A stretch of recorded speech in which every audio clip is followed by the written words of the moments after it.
Olá pessoal, tudo bem? A graça e a paz do Senhor. Sou o pastor Giovanni, eu tenho uma palavra de Deus para o seu coração. Nós estamos numa série de vídeos sobre a primeira carta de Paulo a Timóteo. 1 Timóteo, nós estamos no capítulo 2.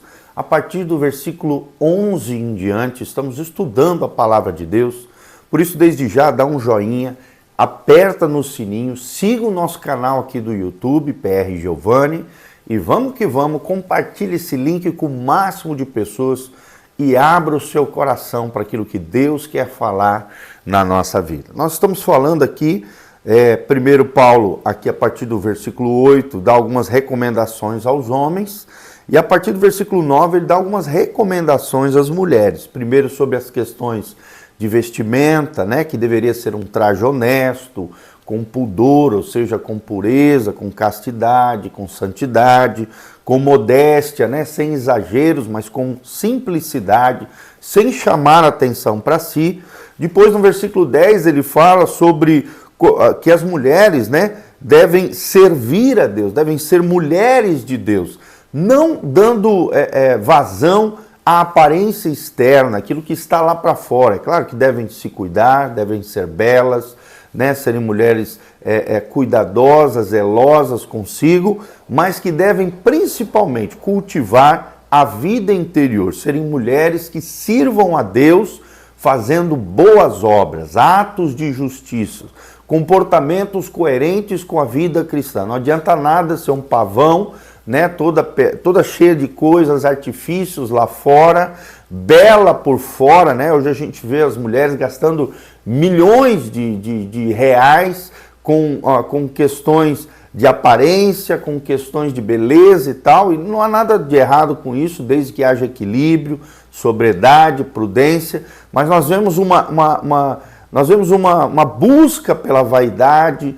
né? Uma espécie de idolatria do corpo e da aparência, e isso não agrada a Deus. Todo exagero, todo desequilíbrio, né, nesse sentido, com certeza não agrada a Deus, porque o que Deus quer é que você seja uma serva de Deus, que você cultive uma beleza interior junto com a exterior, sem exageros na parte exterior, e sim cultive boas obras, atos de justiça, comportamentos, atitudes, palavras coerentes com o Evangelho de Jesus Cristo, com a vida das mulheres consagradas, dedicadas, santificadas e piedosas. Aí no versículo 11, foi o último versículo que nós lemos, que a mulher aprenda em silêncio com toda sujeição. Ou seja, que a mulher, né, ela fale pouco, mas, e quando for falar, fale com sabedoria, com prudência, mas guarde silêncio. E aí falei que no muito falar acaba tendo transgressão, diz lá no livro de Provérbios. Ou seja, quem fala demais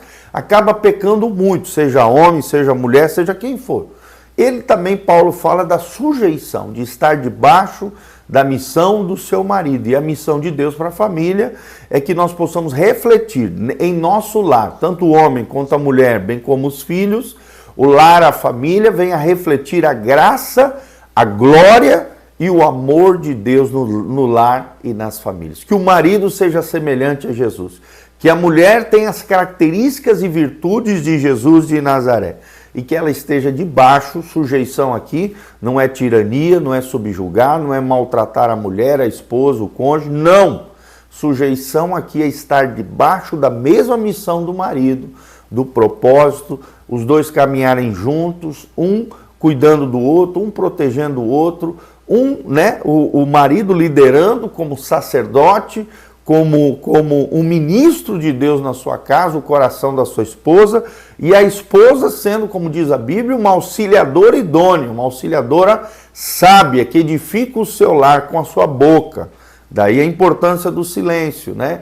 De não falar demais, e não sendo como a tola, como diz lá no livro de Provérbios, que com a boca sim destrói o seu lar.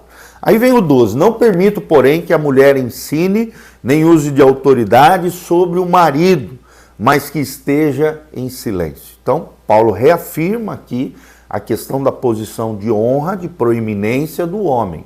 Não é que Deus ama mais homem ou Deus é machista, não. Deus não é nem machista nem feminista.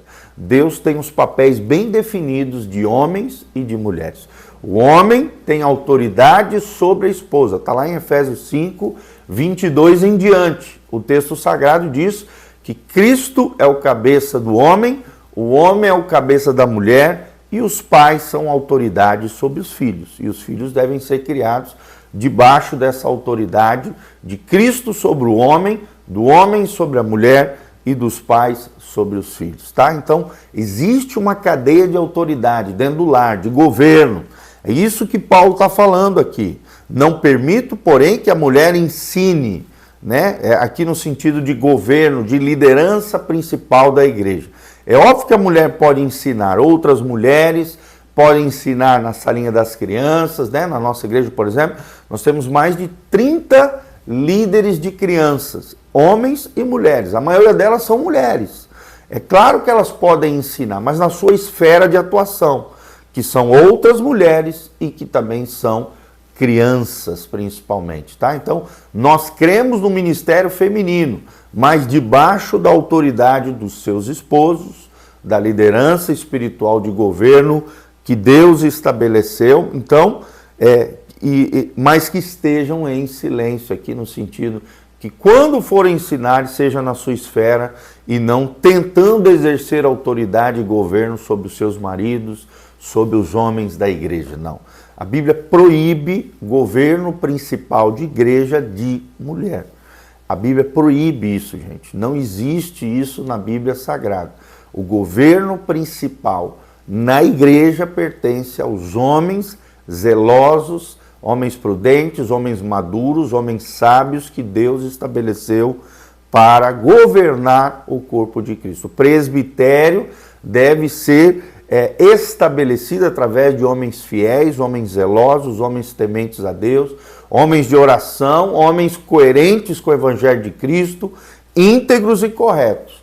E debaixo da autoridade dos seus esposos, dos seus líderes, que são ali homens de segundo o coração de Deus, é claro que as mulheres nas suas devidas esferas podem ter ministérios dentro da igreja, mas sempre com sobriedade, sabedoria, compreendendo o seu lugar dentro do lar, dentro da família. Por exemplo, uma mulher insubmissa ao seu esposo, né, no seu lar, na sua família, não tem direito de ensinar mulher nenhuma da igreja, muito menos ministrar sobre as crianças, porque ela está agindo debaixo de um espírito de rebeldia, de insubmissão. Aquele espírito, a Bíblia diz que o espírito de rebeldia e de insubmissão é semelhante à feitiçaria.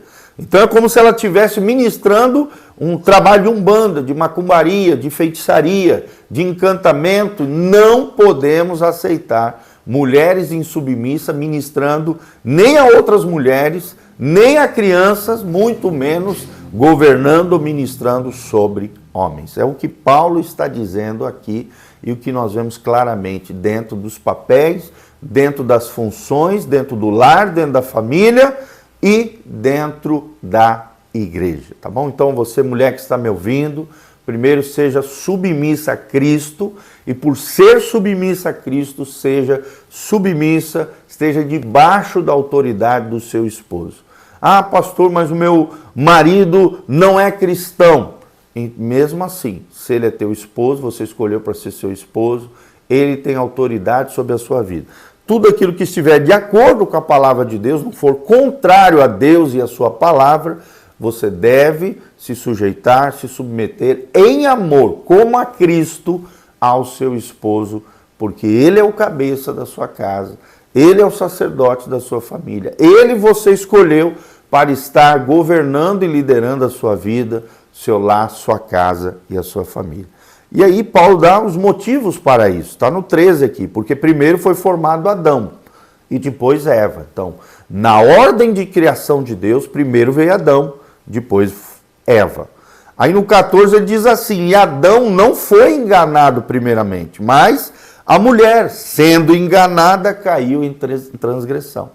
Então, até na queda, Paulo está dizendo, quem caiu primeiro, quem tropeçou, e quem levou o homem à queda, que também errou, da mesma maneira, porque não cuidou da sua mulher e escolheu a mulher em vez de obedecer a Deus. Foi primeiro Eva que tropeçou, foi enganada e caiu em transgressão e acabou levando o homem também ao erro e à falha.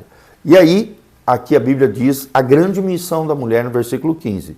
Salvar-se-á, porém, a mulher, dando à luz a filhos, se permanecerem com sobriedade na fé, no amor e na santificação. Olha que coisa linda. O principal papel da mulher é cuidar da sua família, é gerar filhos para a glória de Deus, é dar à luz a filhos. Ela será salva, terá a vida eterna, será uma mulher segundo o coração de Deus, na medida em que ela obedecer esses princípios da palavra de Deus, permanecendo até o final, com sobriedade na fé, ou seja, uma fé prudente, uma fé sábia, uma fé sóbria, governada pelo Espírito Santo. Sobriedade é equilíbrio, o equilíbrio do Espírito Santo com relação à sua fé, uma fé equilibrada, uma fé sóbria, uma fé abençoada.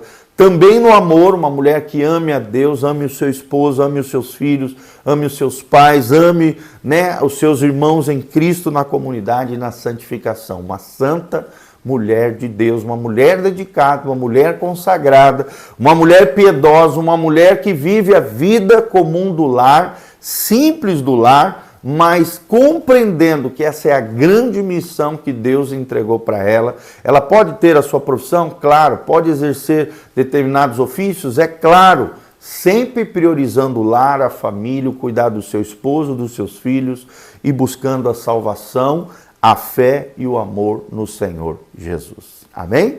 Que Deus abençoe essa palavra ao seu coração, que debaixo tem todas as informações da nossa igreja, todas as informações de como você pode contribuir com o nosso ministério de pregação da palavra. Que Deus abençoe a sua vida, a sua casa, a sua família. E venha nesse domingo, 9h e 19 horas, Igreja Casa na Rocha. Um grande abraço. Amém.